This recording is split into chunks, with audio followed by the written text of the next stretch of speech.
You know how they say if something doesn't exist, then maybe you're here to build it? That if you find that you don't fit into the world that you were born to, that maybe you're here to create a new one.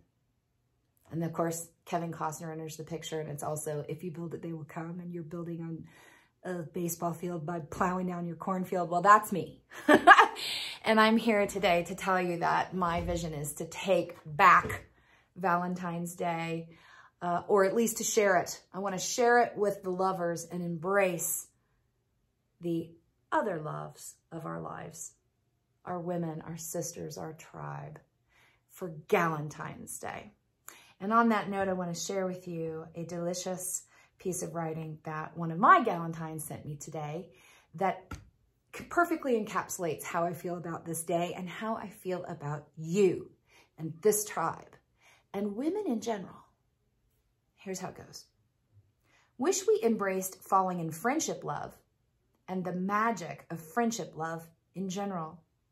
It really is such a magnificent, kindred, soul-shifting experience that can manifest in so many wonderfully different ways. It truly deserves its own genre in music, art, TV, writing. Amen! And my friends have saved my life. They have been there for me in some of the most darkest and most joyful times. They have romanced me and I them. They are not layovers between partners or lovers. They are not side dishes to the main dish.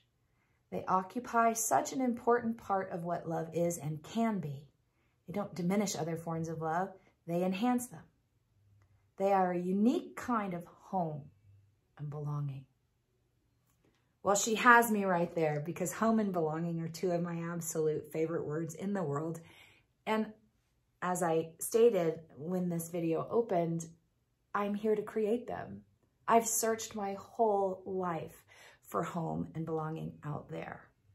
And I have recently found home and belonging in here and have made this my practice, my calling, and my mission. Adding to that, adding to this mission that I have to help women create their own sovereignty in here would be a belonging with each other. And I know many of you, like me, have deep wounds around the feminine.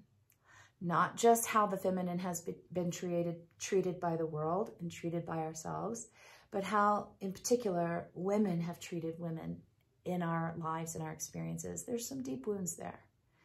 You can't really blame us, because for millennia now, we've been taught that there's only limited resources, that we have to compete for them, and men were holding the purse strings on those limited resources. So we needed to compete with each other for men to have any form of power or influence in this world.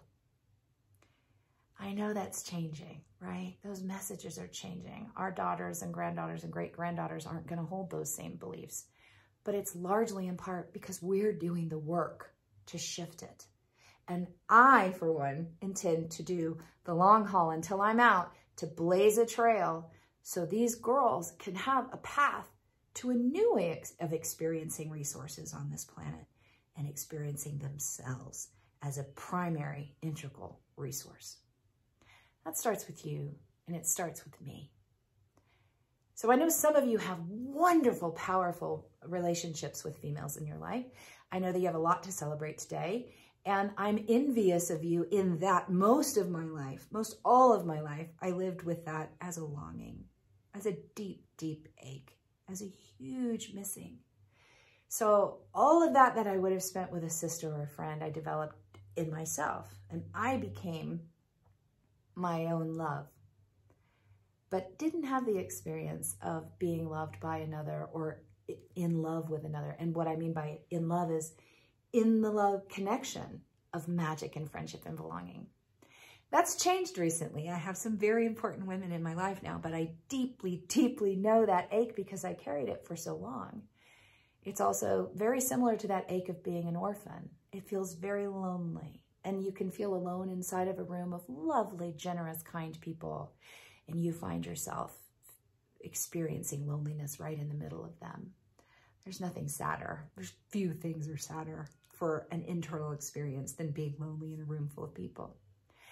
So I'm here to change that, right? This is, if it doesn't exist, you build it. And so things are changing and things are coming. I have, in effect, quit my day job, and I am building the Witchery Academy, which is a place that we can learn and grow and share with each other.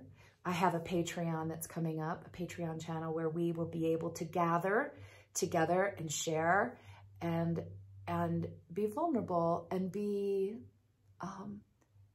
deep and transparent in ways that builds true connection in ways that it's very hard on social media with the prying eyes of the world. This will be private, and I'm building it for us.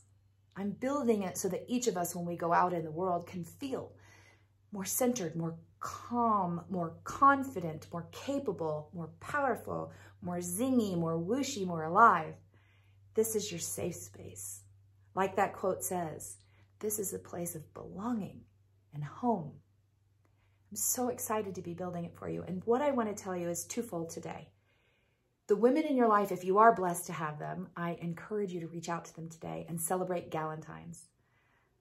That pure essence of friendship devotion, when you find it, is so vital to the feminine, deep feminine soul. I believe it's vital to the masculine soul as well, to all souls, but especially to the feminine soul who revolves so much around emotion, feeling, depth, intuition, and connection.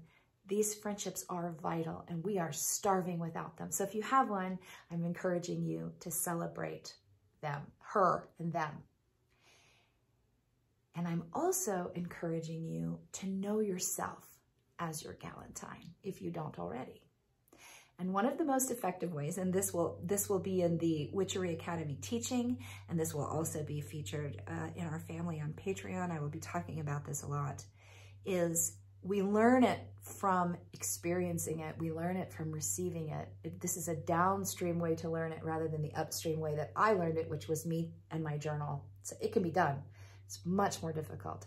It's much easier when you are the receiver of love, of belonging, of generosity, of home, of treasuredness, of cherishedness. And so I want to offer this to you today. I want you to take a little walk with me.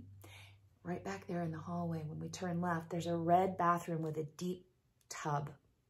There's a gold peacock on the wall and drippy cherry blossoms that hang over the tub. And I'm going to fill it today, and I'm going to put all kinds of rose petals in it. They'll be all shades: yellow, white, red, pink, peach, lavender. And I'm going to put several essential oils so that you can pick your favorite to dash into the water. I'm going to leave a little dish of chocolate-covered cherries next to the tub and a glass of champagne. And I want you to climb in and literally soak up the feeling of being loved, cherished, welcomed. I want you to feel belonging. I want you to have a taste of your own worthiness and value. When you bite into that strawberry, when you sip that champagne, when you sink deep and let the petals caress your skin, I want you to know that you are safe with me, that you're safe in this tribe, that you're wanted and you're loved, and that you belong. And that you belong to yourself most, first and foremost. And this should be an incredibly delicious, luxurious thing, because you are a delicious and luxurious thing. Your soul is so divine, it's intoxicating. And you deserve to experience all the sensual bliss that that soul can deliver. So I'm encouraging you to soak it up and to then let it out. You're welcome here. Happy GALentine's Day.